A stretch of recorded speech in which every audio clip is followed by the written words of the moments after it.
আসসালামু আলাইকুম প্রিয় দর্শক বন্ধুরা। আজকে আমরা জানব বাংলাদেশের জনপ্রিয় ১০ জন ইসলামিক বক্তার জন্মস্থান সম্পর্কে। তাই ভিডিওটি না টেনে সম্পূর্ণ দেখার অনুরোধ রইল। ইসলামিক জীবন ব্যবস্থা, ইসলাম প্রচার এবং ইসলাম চর্চায় বাংলাদেশ এখন আরবের অনেক মুসলিম দেশ থেকেও এগিয়ে। আর এটা সম্ভব হয়েছে বাংলাদেশের ব্যাপক ইসলাম গবেষণা ও ইসলামিক ব্যক্তিদের দ্বীনের দাওয়াতের জন্য। এখন বাংলাদেশ থেকে প্রতি বছর বিশ্বের সেরা কোরআন তেলাওয়াতকারী সৃষ্টি হচ্ছে। আর এই সকল ইসলামিক স্কলার যারা তৈরি করছেন, তাদেরকে কোন জেলায় থেকে এসেছেন, কোন হুজুরের বাড়ি কোন জেলায়, আজ আমরা ভিডিওতে সেটাই জানব। শায়েখ আহমদুল্লাহ। শায়েখ আহমদুল্লাহ একজন বাংলাদেশি ইসলামিক ব্যক্তি, আলোচক এবং সক্রিয় সামাজিক কর্মী। তিনি আস সুন্নাহ ফাউন্ডেশনের চেয়ারম্যানের দায়িত্ব পালন করছেন। তিনি জাপান, ভারত এবং আরব আমিরাত সহ বিভিন্ন দেশের আন্তর্জাতিক অনুষ্ঠানে দাওয়াত কাজে অংশগ্রহণ করে থাকেন। শায়েখ আহমদুল্লাহ ১৯৮১ সালে লক্ষ্মীপুর জেলা সদর উপজেলা বকশীপুর গ্রামে জন্মগ্রহণ করেন। আব্দুল হাই মোহাম্মদ সাইফুল্লাহ ৩ বার রাষ্ট্রপতির নিকট থেকে স্বর্ণপদক পেয়েছেন। আব্দুল হাই মোহাম্মদ সাইফুল্লাহ ১৯৮৮ সালে নওগাঁ জেলার প্রাণকেন্দ্রে উকিলপাড়ায় জন্মগ্রহণ করেন।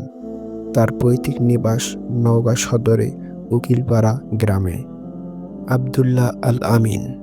মাওলানা দেলোয়ার হোসেন সাঈদী সাহেবের কণ্ঠের সাথে মিল থাকার কারণে অতি দ্রুত মানুষের কাছে জনপ্রিয়তা অর্জন করেন আল আমিন। আব্দুল্লাহ আল আমিন ১৯৯৯ সালে জয়পুরহাট জেলার পাঁচবিবি উপজেলা পশ্চিম বালিঘাটা গ্রামে জন্মগ্রহণ করেন। মাওলানা তারেক মনোয়ার অনেক আগে থেকেই বাংলাদেশের জনপ্রিয়। ফেসবুক কিংবা ইউটিউব যখন ছিল না, তখন থেকেই তারেক মনোয়ার জনপ্রিয় বক্তা। আল্লামা তারেক মনোয়ার বাংলাদেশের লক্ষ্মীপুর জেলায় জন্মগ্রহণ করেন এবং তার শৈশব কাটে রংপুরে এবং তিনি ঢাকায় চলে আসেন। তিনি ঢাকা থেকে লেখাপড়া শুরু এবং শেষ করেন। আল্লামা মামুনুল হক। বাংলাদেশের জনপ্রিয় এবং জ্ঞানী ও সাহসী আলেম হলেন আল্লামা মামুনুল হক। তিনি অত্যন্ত মেধাবী একজন আলেম, মুফতি এবং শাইখুল হাদিস।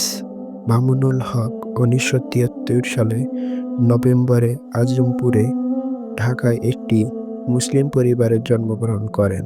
তার পিতা আজিজুল হক ছিলেন একজন বাংলাদেশি ইসলামিক পণ্ডিত এবং সহিহ বুখারীর প্রথম বাংলা অনুবাদক, যিনি শাইখুল হাদিস নামে সর্বাধিক পরিচিত। মুফতি আমির হামজা। স্পষ্টভাষী আমির হামজা একজন হাফেজ, মুফতি এবং মুফাসসির। আমির হামজা নামে বৈশিষ্ট্য যেন তিনি ধরে রেখেছেন। আমির হামজা ১৯৯২ সালে কুষ্টিয়া জেলা সদর উপজেলা পাটিকাবাড়ি ইউনিয়নে জন্মগ্রহণ করেন। ডক্টর ইনায়েতুল্লাহ আব্বাসী হুজুর নামে পরিচিতি। অত্যন্ত ভদ্র আর মিষ্টি ভাষায় কথা বলেন। এই ইসলাম বিশ্লেষক। তার পূর্বপুরুষ ভারতের উত্তরপ্রদেশ থেকে এসেছে, তবে তার পৈতৃক নিবাস নারায়ণগঞ্জের সিদ্ধিগঞ্জের পাটনাতুলি গ্রামে। আবু তাহা মোহাম্মদ আদনান উর্থি একজন ইসলামিক আলোচক, যার স্পষ্ট কথা বলার ভঙ্গিমার কারণে তরুণদের মাঝে দ্রুত গতিতে জনপ্রিয়তা অর্জন করেছেন। মূলত কোরআন ও বিশুদ্ধ হাদিস দিয়ে কিয়ামতের আলামত, দাজ্জাল এবং আসন্ন মালহামা নিয়ে আলোচনা করে জনপ্রিয়তা অর্জন করেছেন আবু তাহা আদনান। তার বাড়ি রাজশাহী হলেও রংপুর নানার বাড়িতেই বড় হয়েছেন। আবু তাহা আদনান, তিনি রংপুর নগরী সেন্ট্রাল রোডের আহলে হাদিস মসজিদ এলাকায় বাসিন্দা। আব্দুর রাজ্জাক বিন ইউসুফ, তিনি বাংলা ভাষাভাষী আলেমদের মাঝে একজন সর্বজন গৃহীত বক্তা হিসেবে স্বীকৃতি, যিনি ডক্টর জাকির নায়েকের পিএস টিভিতে নিয়মিত লেকচার দিয়ে থাকেন। তিনি এ পর্যন্ত সৌদি আরব, দুবাই, ভারত, মালদ্বীপ সহ বিভিন্ন দেশে প্রোগ্রামে অংশগ্রহণ করেছেন।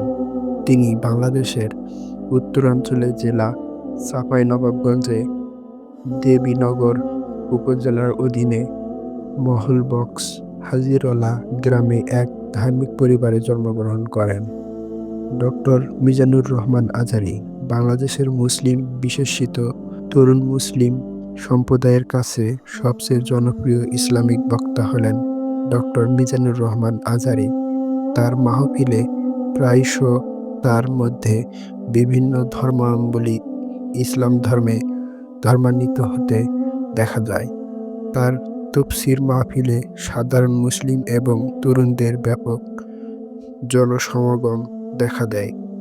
ডক্টর মিজানুর রহমান আজহারী পৈতৃক নিবাস কুমিল্লা জেলা মুরাদনগর করমতলা গ্রামে, তবে তার জন্মের পর থেকে তিনি ঢাকায় থাকেন। প্রিয় দর্শক, এই 10 জন ইসলামিক বক্তাদের মধ্যে কার ওয়াজ আপনার কাছে ভালো লাগে এবং আপনি কাকে বেশি পছন্দ করেন তা আমাদের কমেন্টে জানাবেন। ভিডিওটি ভালো লাগলে চ্যানেলটি সাবস্ক্রাইব করে পাশে থাকবেন ইনশাআল্লাহ।